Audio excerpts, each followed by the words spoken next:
My name is Amelia. I'm a 40-year-old housewife. My husband Charlton is 35, and we have been married for 5 years. We are a happy couple, just the two of us. I grew up with just my dad, who worked a corporate job after my mom passed away when I was young. I was always worried that if I got married, my dad would be left alone. Even when I was dating someone, I hesitated to take the plunge into marriage. Whenever I talked about my hesitation, people would say it's because I'm a daddy's girl who loves her father too much. That's when I met my current husband. He understood how much I care for my dad and even said he would be okay with us living with him. That sealed the deal, and I decided to marry him. My dad was thrilled when I told him the news. I am so happy. Now I can face your mother in heaven. Don't worry about me, just focus on being happy with Charlton. Charlton, please, take good care of my daughter. Make her happy, especially because she has had to struggle with just one parent. My dad had never said it, but he had been worried that my being raised by a single parent might be a reason for me not getting married. He also runs a real estate agency while working his corporate job. We received a new house as a wedding gift from my dad and lived happily.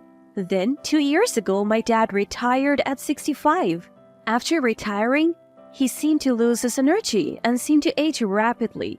So I started calling him every day and visiting him regularly to check on him. My husband's work schedule changed, leading to more overtime, so I started visiting my dad even more. One day, I couldn't reach my dad at the usual time, so I went to check on him. I found him collapsed in the bathroom. I called an ambulance immediately, but he never regained consciousness. Tests revealed he had suffered a brain hemorrhage and was hospitalized. I visited him every day, but he never woke up and eventually passed away. I held back my tears as I said my final goodbyes and began arranging the funeral. The funeral was a small family affair, but some relatives showed up claiming they were promised inheritance. Thankfully, my dad had left a will in my name, so I inherited all his savings and properties. I felt my dad's love even after he was gone, and it filled my heart. I had no idea that more challenges were yet to come. My husband's family is generally sensible, but there is one sister-in-law who's terrible with money. Hey, Amelia! You inherited from your dad, right? We're sisters now, even if it's by marriage. Help me out, I'm in trouble. She's been in debt and has been asking for money quite shamelessly. I've been turning her down, but it's getting stressful. Then one day, I received an email. It was an invitation to a class reunion. As I was pondering whether to attend the class reunion, my husband Charlton spoke up. What's got you looking so serious? There's a class reunion coming up, but I'm not really in the mood, especially after Dad passed away. Maybe it will be a good change of pace. Your dad wouldn't want you to be down all the time. You're right. Encouraged by my husband, I decided to go to the reunion. When the day arrived, I was enjoying catching up with old friends. While I was alone getting a new drink, a classmate approached me. Amelia, long time no see. Sorry? Who are you? Ouch, don't recognize me, I'm Cody. I couldn't quite remember him, but he seemed to know me. Wanna catch up? Just then, one of my old friends called out, Amelia, where's that drink? Snapping back to reality, I said, sorry, my friends are waiting, and left. My friend quickly approached me looking concerned. Are you okay? Did that guy bother you? No, we were just talking. He said his name was Cody, but who is he? He's that unreliable playboy from the baseball team. Good looking and athletic, remember? Oh, right. He looks different now, so I didn't recognize him. Be careful, he's still a playboy. And he was eyeing you. Come on, I'm married. I'm not exactly young anymore. I laughed it off then, but Cody kept trying to engage me. I managed to avoid him until the end of the first part of the reunion, but then he cornered me. Why are you avoiding me, Amelia? It hurts. Are you maybe interested in me? Don't be ridiculous. Why so defensive? Just be honest. I'm married, you know. So, plenty of married people still play around. Plus, I have always liked you. How about we go for drinks? No, thank you. If you want to drink, go to the after party. I managed to shake him off and caught a taxi home. I thought that would be the last of Cody, but more trouble was waiting for me. The next day, while I was working at the cafe, where I have a part-time job, a familiar man walked in. As I approached with a glass of water, I realized it was Cody. "What are you doing here?" Just a coincidence. Lucky me, running into Amelia. "Don't lie. Who told you?"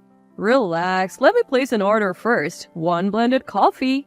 Reluctantly, I took his order and made his coffee. "Leave after you finish this." It says all limited refills during this time. I'll take my time. After Cody took his sweet time chatting and sipping 3 cups of coffee, he finally paid his bill. Just so you know, I'll be a regular here from now on, he said, ignoring the atmosphere. I couldn't exactly kick out a customer, so I found myself serving Cody every day. I tried talking to my manager, but without any real harm done, there was nothing they could do. I wanted to consult my husband, but he was swamped with work and rarely home. Then, on a day off from my part-time job, I returned from shopping to a shocking sight. Welcome back, Amelia. You're late. Cody was at my house. How did you find out where I live? Who knows? Maybe we're just fated to be together? Stop being creepy and leave. Why not ditch your workaholic husband and be with me? I'll treat you right. Cody tried to put his arm around me. A chill ran down my spine and I had had enough. I pushed him away. Days later, my sister-in-law visited while my husband was home. "We need to talk," they both said, looking serious. You have been acting strange since the reunion. You're seeing another man, aren't you? What are you talking about? Don't play dumb. We have evidence. Sister-in-law flipped over the envelope she was holding. Out spilled a bunch of photos of me hanging out with a guy named Cody. Pictures from a recent reunion, some from my workplace, and even one where Cody had his arm around me in front of my house. The photos were cleverly taken to look like we were having secret meetings. If you only saw these, you would think I was cheating for sure. This is irrefutable evidence. We're getting a divorce and you owe me $50,000. Pay up. All at once. My husband and sister-in-law were smirking. It was clear they were trying to frame me for cheating. I decided to play along. Fine, if you insist on a divorce, let's do it. Don't worry about the settlement or alimony. I'll handle it all properly. At my words, my husband and sister-in-law exchanged triumphant glances. But I had no intention of letting them off the hook. From here on out, I will push both of you into hell. Oh, by the way, the inheritance I got from my dad isn't part of the marital assets. What? My husband and sister-in-law were stunned. My husband was the first to come to his senses. Why not? Money earned after marriage is supposed to be split evenly. True, for money we have earned while married. But inheritance from my deceased parents isn't something we acquired together, so it's not part of the settlement. Didn't know that, did you? Too bad for you. What? How do I know all this? Cody told me everything. Turns out I had consulted the police the day Cody showed up at my house. Cody got scared after a warning from the police and spilled the beans the next day. I'm really sorry. My coworker just asked me to seduce Amelia, that's all. Cody deeply apologized and spilled everything he knew. Turns out Cody was a junior colleague of my sister-in-law at work. My sister-in-law had heard about a reunion from her husband and said, "Cody, you went to school with my sister-in-law, right? Set a honey trap for her. If my brother and his wife divorce, we'll get some money from the settlement. I'll give you a cut if it works." Cody got manipulated by sister-in-law and started getting close to me, while they took photos to document it. They were trying to blackmail me with these fabricated proofs of infidelity. Oh, wait a minute. You're saying I set this guy up? How can you prove it without any evidence? Sister-in-law denied it. I have evidence. Take a look at this. I showed them my phone screen. I had saved the text exchanges between Cody and sister-in-law and separately the text between sister-in-law and my husband. The text read, "I was so surprised to bump into you in front of the hotel." Me too. Keep my girlfriend a secret. Of course. You keep quiet about the guy I was with too. Deal. Your girlfriend is stunning. How did you meet her? She is a co-worker in my department. We met after a transfer. I'm so happy after being with her every day. You're bold, cheating so openly and not getting caught. If I say it's over time, Amelia doesn't ask more. She has been so down since her father passed. I couldn't stand it otherwise. Wow. Poor Amelia. Actually, I want to divorce Amelia and marry her. I have an idea. Let's make it look like Amelia cheated. Even if she doesn't fall for the honey trap, we'll have the photos and evidence. We can get compensation and a share of the inheritance. Both my husband and sister-in-law panicked after seeing the saved text. How did you get this? Charlton, what does her mean? Sister-in-law, you're engaged and you're cheating too? You think I would cheat just because you are? Give me that phone. Delete it now. My husband tried to snatch the phone from my hand. Oops, my hand slipped. I narrowly managed to forward the screenshots of the text exchanges to someone. My husband looked at the phone screen he had just snatched from me, his face drained of color. You've got to be kidding. Dad? Hurry up! Long press the image and cancel the message. Both were panicking, but in the meantime, my father-in-law had already read the message. Realizing that I had accidentally forwarded the SMS screenshots to father-in-law, my husband and sister-in-law turned pale. Soon after, my phone rang. It was father-in-law. Charlton, you messed up, so you answer it. No way. That was your idea, sis. You take responsibility. My husband and sister-in-law were pushing my phone back and forth. Finally, sister-in-law said, "You deal with it," and handed me back the phone.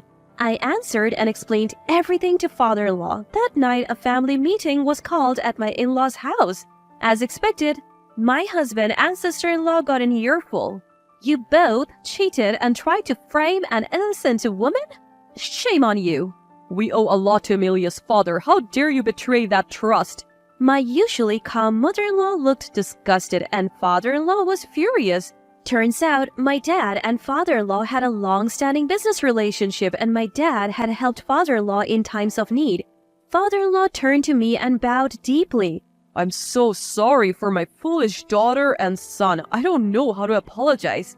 After that, I decided to seek compensation from sister-in-law, my husband, and Cody through a lawyer. Despite the pending divorce and compensation, my husband packed his bags and left, going off the grid. I had a private investigator look into it and found out he had run off to his mistress's house. I was dumbfounded. I sent documents demanding compensation for adultery to both their workplaces. As a result, my husband and his cheating partner were in a bad position within the company, and my husband was relegated to another department. This led to my husband being demoted and his mistress, who was part-time, getting fired. While investigating my husband, I also had sister-in-law's affairs looked into. Turns out, she had not one, but two lovers. I informed her fiancé and my in-laws and sent them the evidence. Naturally, sister-in-law's engagement was called off and she was also sued for compensation. Afterwards, my husband and sister-in-law turned to their parents for help, but they refused and cut ties. They never thought their plan to frame me for cheating would backfire like this. Thanks to my lawyer, the divorce went through smoothly. While I felt relief, I also realized I was now alone, especially since my dad had passed away. I thought I would be lonely, but thanks to my supportive friends and my former in-laws, who had been incredibly kind, I'm doing surprisingly well. Every now and then, my ex-husband reaches out. His messages are either about wanting to get back together, saying things like, "You're the only one for me," or asking for loans. I ignore them and send screenshots to father-in-law each time. My ex gets scolded by father-in-law again.